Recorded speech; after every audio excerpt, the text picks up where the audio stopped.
Hello again. We just transitioned from the slideshow, and now I'm taking y'all to a mini field trip exploring the art of David Dees.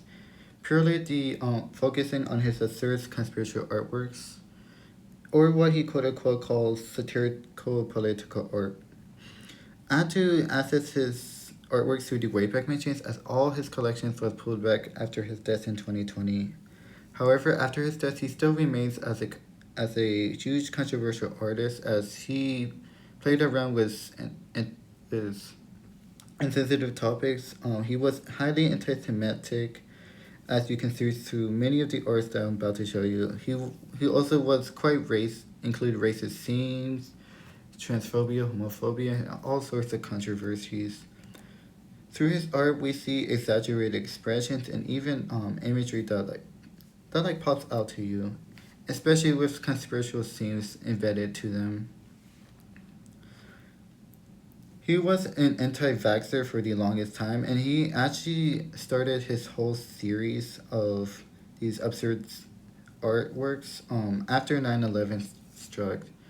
He he found success of gaining a an audience, as the internet back then. Chalk art was seen as a huge deal, and also what gathers the most attention. Through satirical art, or what he quote unquote calls it, this definitely desensitizes the viewers.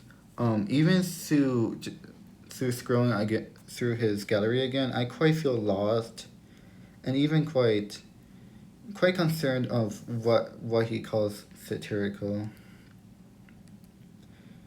He definitely made his art just to grab people's attention, just to be at least aware of a topic. He believed that he has some sort of knowledge that nobody else hadn't had. Before this, he actually worked for Sesame Street, Disney, and even DreamWorks. And now his artworks like these are now spreading around through internet. Even as of now, I've seen this artwork of Kim Jong Un through TikTok, even through the comment sections. People debate if this whether it's AI or not. However, since it's made around 2017, or between the year where North Korea and the U.S. had tensions between each other. But overall, he was quite an interesting individual. But yes, thank you for hearing me rant about the small art history of David Dees and his controversial and absurd artworks. Thank you.